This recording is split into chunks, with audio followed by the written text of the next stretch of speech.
Bueno, en glándula submandibular, o sea, de las glándulas salivales, la única que hay en la cátedra es glándula submandibular. Entonces ahí recuerden que esta es una glándula mixta en donde hay ácidos serosos y ácidos mucosos. Los ácidos serosos se reconocen porque se ven de color más morado o más oscuro, como los vemos aquí, y los ácidos mucosos se ven como más claritos, aparecen como células caliciformes, así claro. Entonces, ácidos mucosos, ácidos serosos, nos pueden señalar. También, o sea, la función, obviamente, es producción de saliva. Y también que siempre que les pregunten una glándula, es bueno saber la clasificación de esa glándula. Y bueno, también otra cosa que podríamos observar aquí serían los conductos excretores que podemos ver acá, que recordemos que tienen un epitelio cúbico simple. Y eso es básicamente lo que te puedo enseñar acá. Y bueno, que hay que si una arteria, tejido conjuntivo, pero lo importante es eso. O sea, los acinos serosos mucosos y los conductos excretores. Y reconocer, obviamente, que es la glándula submandibular. En cuanto a esófago, o sea, lo que debemos saber aquí, obviamente, reconocer las capas que están en todo el conducto digestivo, la mucosa, la submucosa, la muscular externa, la adventicia. En el caso del esófago, recordar que es un epitelio plano estratificado no queratinizado. Luego, en la submucosa, que es tejido conjuntivo, en el esófago, aquí podemos observar que hay unas papilas de tejido conjuntivo. Y bueno, lo demás sería también recordar que está la muscular de la mucosa, que son células musculares lisas, la submucosa, que es tejido conjuntivo, pero no, esta no es la submucosa, esta es la lámina propia. En la lámina propia están las papilas estas de tejido conjuntivo. Luego la muscular externa, que recordemos que en el esófago, dependiendo de dónde estemos ubicados, puede haber células musculares lisas o músculo esquelético. Y eso sería todo. Y bueno, la función acá del epitelio sería protección contra todo lo que pasa por el esófago, que serían los alimentos, todo esto. Por eso es un epitelio estratificado.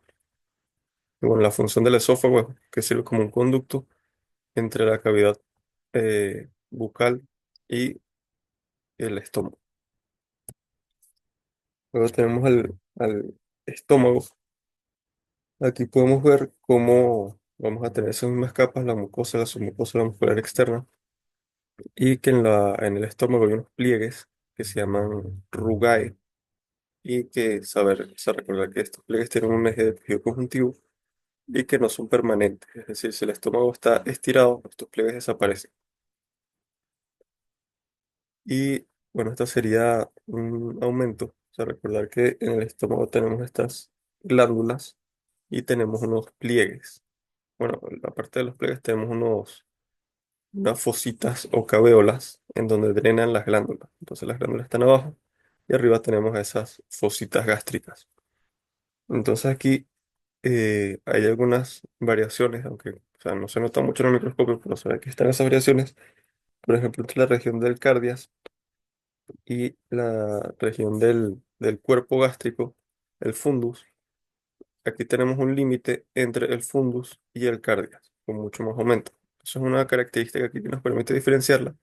Aparte de la forma de estas glándulas, sería que la luz en las glándulas cardiales es mucho más dilatada. O sea, aquí podemos ver cómo se ve ese huequito bien claro. Mientras que en el fundus tenemos esa misma glándula en un corte transversal, pero que no podemos ver la luz. O sea, es mucho más estrecha. Entonces, esa es una característica que nos permite diferenciar en estas dos regiones. Y bueno, también saber que esos son los pasen, esas son las diapositivas que les mandé del tejido, o sea, del sistema digestivo en la parte del estómago, que ponen un dibujo esquemático que nos permite diferenciar entre la mucosa cardiac, la corporal y la pilórica.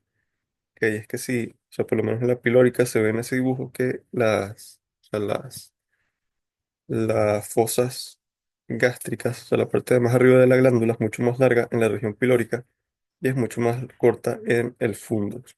Pero en comparación cardias y fundus, en el cardias es un poco más larga. También recordar que o sea, en el fundus las glándulas suelen ser más rectas y menos ramificadas, mientras que en el cardia suelen ser más ramificadas. Pero por lo menos a mí en primer año, que yo recuerdo, nunca me pusieron a diferenciar entre las distintas regiones del estómago. O sea, simplemente era reconocer que es estómago, decir las funciones y todo eso. Y bueno, en cuanto a las funciones, producir el jugo gástrico sería la función aquí y servir, o sea, del órgano sería servir de almacén para los alimentos. Luego aquí tenemos al duodeno. En el duodeno ya tenemos un epitelio cilíndrico simple con microvellosidades. Y aquí podemos observar que, bueno, aquí ya se pueden empezar a ver las vellosidades intestinales. Y una característica del duodeno es que tenemos glándulas submucosas, también llamadas glándulas de Brunner, que son tubulares ramificadas, que las podemos ver en esta imagen. O sea, tenemos aquí en la mucosa, la submucosa, si vemos esas glándulas en la submucosa y si vemos un epitelio cilíndrico simple, probablemente lo que estemos viendo sea duodeno. Y bueno, más afuera tenemos la muscular externa y eso. Yo me acuerdo en los parciales prácticos míos en primer año, creo que nunca, o sea, siempre llegaban que sí, nunca llegaron a señalar la muscular externa ni la adventicia, generalmente eran las cosas de más adentro, pero igual saber que eso está ahí por si acaso. Luego el yeyuno es bastante reconocible porque tenemos aquí a los pliegues o válvulas conniventes, que recordar que tienen un eje de submucosa y que arriba tenemos a la mucosa. Y todavía tenemos un epitelio cilíndrico simple. Y bueno, vamos a tener a las válvulas conniventes. Recordar, importante, que todo esto es una válvula connivente y que cada uno de estos más chiquitos es una vellosidad intestinal. Ah, bueno, y también, eso tampoco recuerdo que me lo hayan marcado en un parcial práctico, pero saber que ahí dentro de las vellosidades tenemos vasos quilíferos, que son esos espacios huecos que se observan dentro de las vellosidades. Ellos son vasos linfáticos modificados que participan en el proceso de absorción de nutrientes. Bueno, también saber que tenemos abajo a las glándulas intestinales o criptas del Lieberkühn, que su función es producir moco. Bueno, si te preguntan, no sé, la función de una válvula connivente o de una vellosidad es aumentar el área de superficie del intestino, porque si tienes más área de superficie, puedes absorber más nutrientes. Luego tenemos al ilion, que, bueno, aquí lo importante del ilion, lo que lo diferencia del resto de los segmentos del intestino delgado, es que abajo, en la submucosa, tenemos abundantes nódulos linfáticos, que serían las placas de Peyerl. La función ahí es que participa en el sistema inmunitario, la producción de antígenos y la respuesta, o sea, la respuesta inmune contra agentes externos.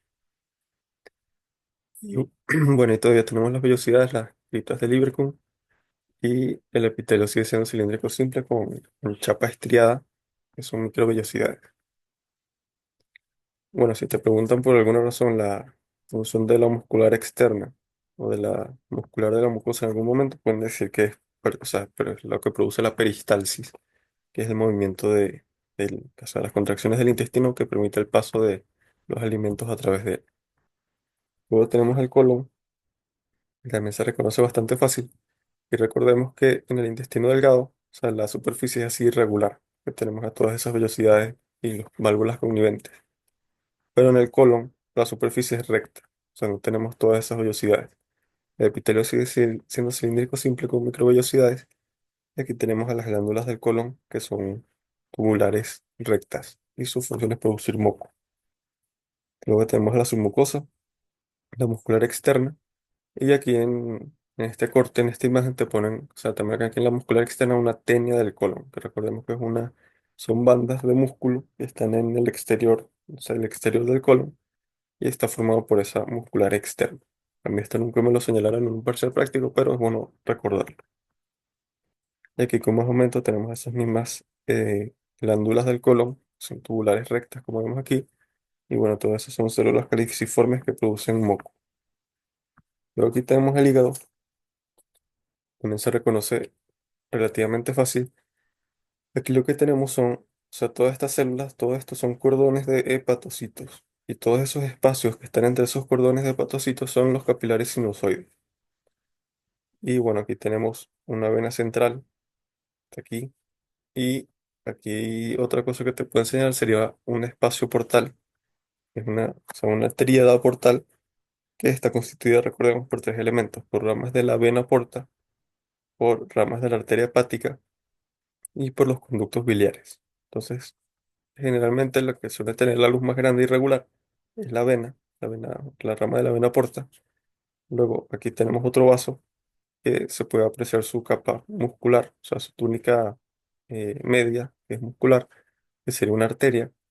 Y luego tenemos el conducto biliar o conductillo biliar, que es un conducto que suele ser más pequeño y que la pared suele ser más delgada que en comparación a la arteria. Entonces tenemos dos conductos pequeños, arteria y conducto biliar. La de la arteria, la pared suele ser más gruesa porque es esa capa muscular y bueno, suele ser más redonda también. Y la más grande suele ser la rama de la vena porta. Y lo que está ahí en el centro redondito sería la vena central. La función aquí, bueno, de los conductos biliares, conducir la bilis, las arterias, conducir sangre arterial, las venas porta, conducir sangre de la vena porta, los hepatocitos, producir bilis y los sinusoides, bueno, conducir la sangre desde la- el espacio portal hacia la vena central.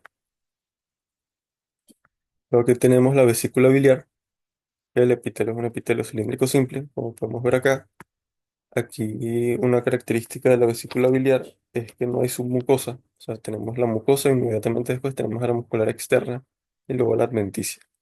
Y bueno, aquí una cosa que a mí nunca me pusieron en un parcial práctico, pero que te ponen en el rojo, entonces es bueno recordarlo, es que tenemos a los senos de Rokitansky-Aschov, que serían estos, o sea, son invaginaciones de la mucosa hacia la muscular externa.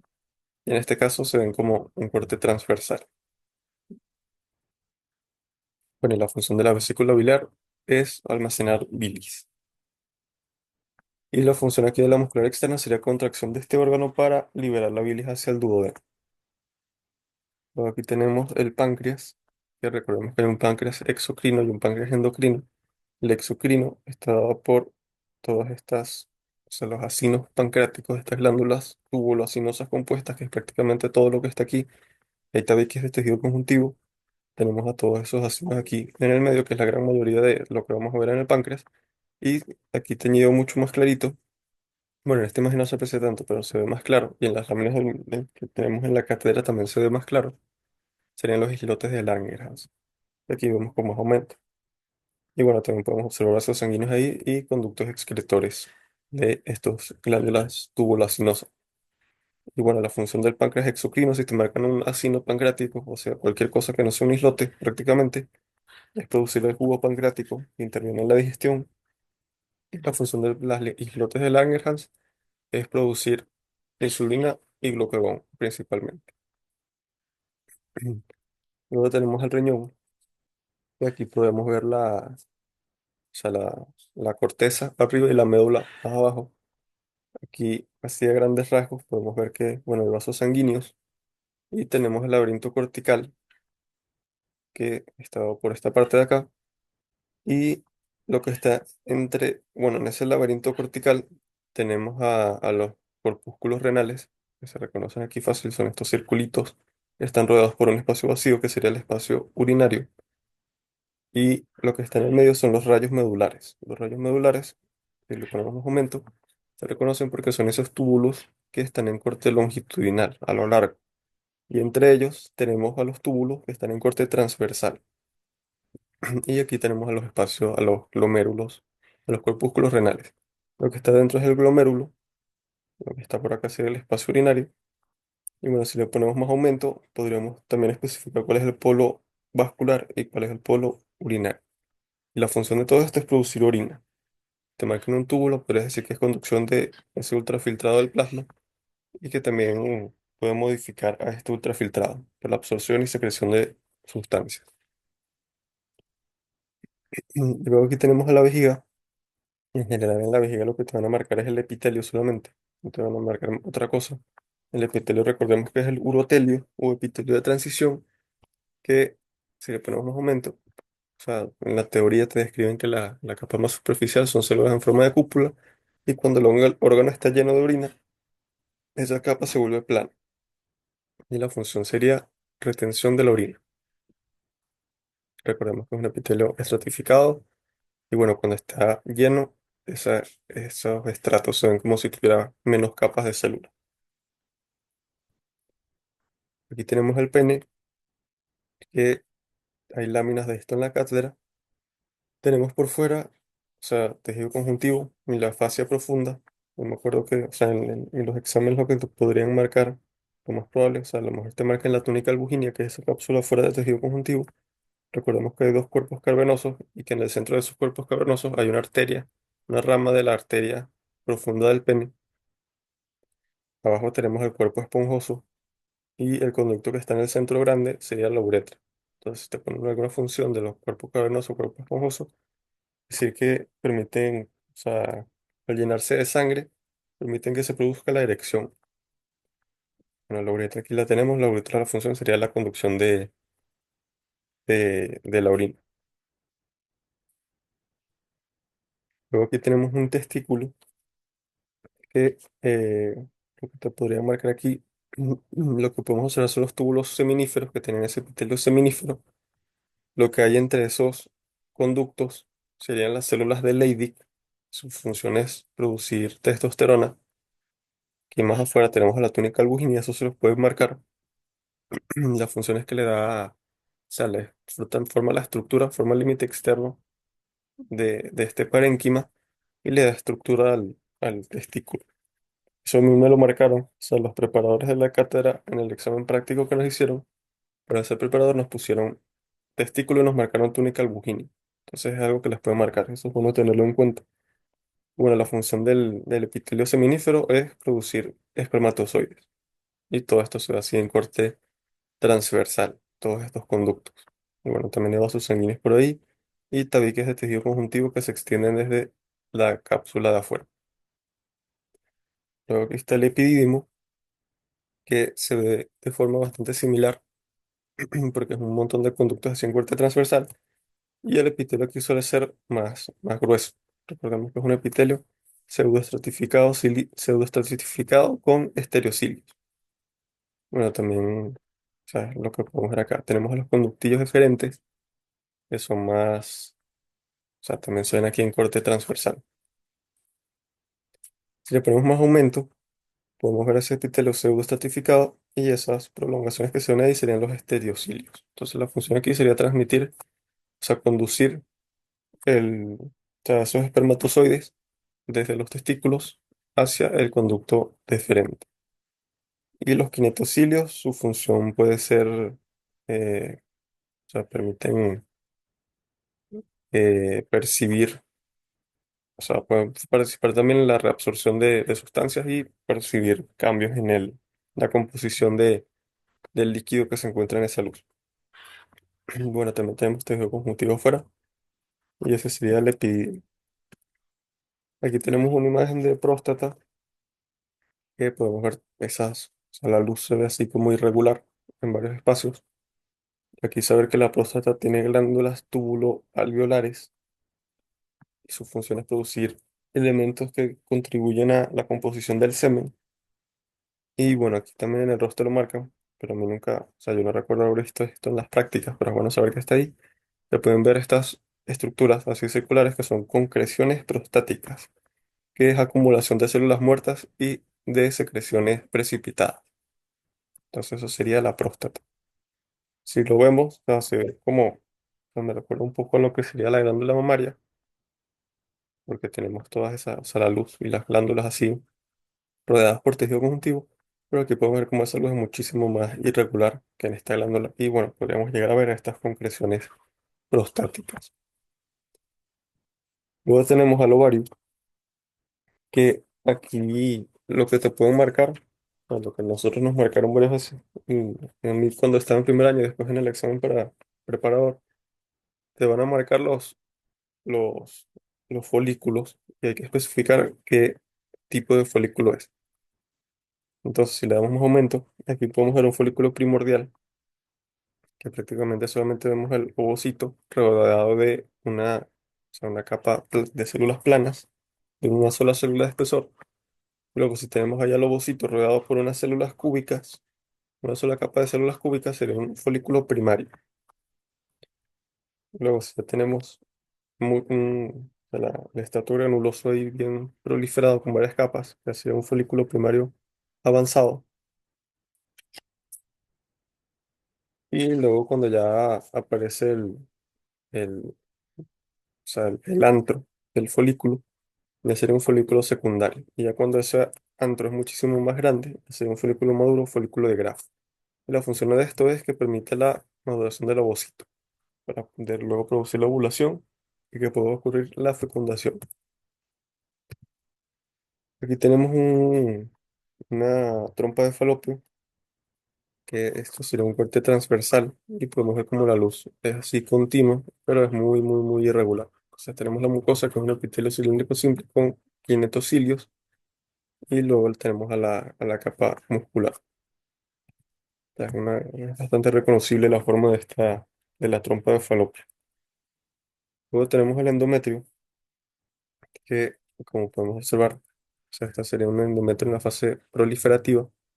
Podemos observar esas glándulas endometriales abajo, lo más profundo sería el miometrio, y podemos ver cómo esas glándulas son así, o sea, se ven como estrechas en comparación a lo que sería este tipo de endometrio secretor. Entonces ahí te podemos marcar una glándula endometrial, a lo mejor el tejido conjuntivo que está entre esas glándulas, y bueno, eso sería básicamente eso. Su función es producir una secreción que permite en el caso de que ocurra la fecundación, permite nutrir al producto de la fecundación. Luego tenemos el endometrio aquí en fase secretora, que como podemos observar las glándulas son mucho más tortuosas, mucho más irregulares, la luz es mucho más amplia. Por eso se puede diferenciar, aquí la luz es estrecha y aquí se ve mucho más amplia. Ahí la función también de secreción de este producto. Y bueno, también hay edema, porque se puede ver espacio entre las células. Entonces es lo mismo prácticamente, pero edematoso. O sea, lleno de líquido por todos lados, entre las células y dentro de las glándulas. Luego aquí tendríamos al cuello uterino. Esto se los pueden marcar. Yo me acuerdo que a mí me lo pusieron en un examen. Y ahí saber que, o sea, esta sería la parte de dentro del endocervix. Y esta sería la parte de adentro, la de afuera, que sería el ectocervix. Entonces recordar que hay una transición brusca entre ese epitelio cilíndrico simple del endocervix y el epitelio plano estratificado no queratinizado en en el ectocervix. O sea, en esa zona de transición, que tenemos esa transición brusca entre estos dos tipos de epitelio.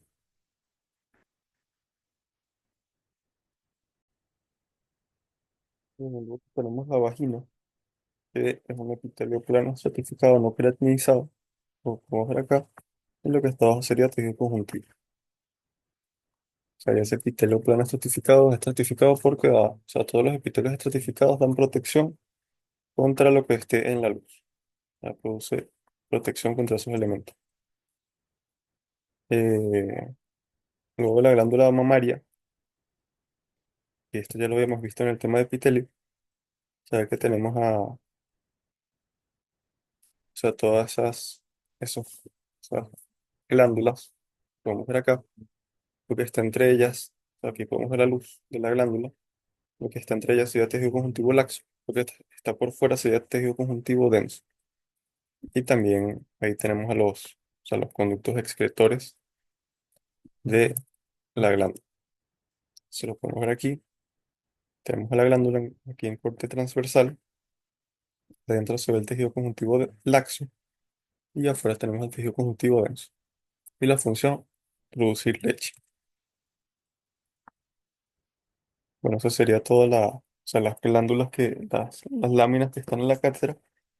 Y para el examen, a lo que ya les había dicho, les recomiendo que hagan una lista ustedes de todas las láminas que han visto en la cátedra, todo lo que han visto, o sea, y dentro de cada lámina, hacer una listica. Traten de hacer una lista de memoria de todo lo que se puede, todas las estructuras que te pueden marcar en cada lámina y la función de cada una de esas estructuras. O sea, no es que vas a llegar al examen y te vas a tratar de poner a descifrar, ¿sabes? Esto y decir, ah, bueno, ¿cómo veo yo el epitelio ahí? Ah, bueno, creo que lo veo cúbico simple. No. O sea, se lo pueden hacer, pero va a ser mucho más complicado. O sea, lleguen ya con eso grabado en la cabeza de qué es todo lo que te pueden preguntar en cada lámina. O sea, tú agarras una hoja y te pones, por ejemplo, no sé, glándula mamaria. sin verlo. O sea, tú escribiéndolo en una hojita. Escribe todo lo que te pueden preguntar ahí y saber, o sea, cómo es el tipo de epitelio que te pueden preguntar ahí, cómo es el tipo de las glándulas, todo eso. O sea, tener todo eso ya grabado de memoria antes de llegar al examen para que tú solamente llegues y lo que hagas en el microscopio es reconocer qué órgano es y qué estructura te están señalando. Y ya tú de memoria sabes cómo describir esa estructura y cuál es su función. Y bueno, eso sería todo lo del repaso para la parcial práctica. Si tienen alguna duda, me pueden escribir.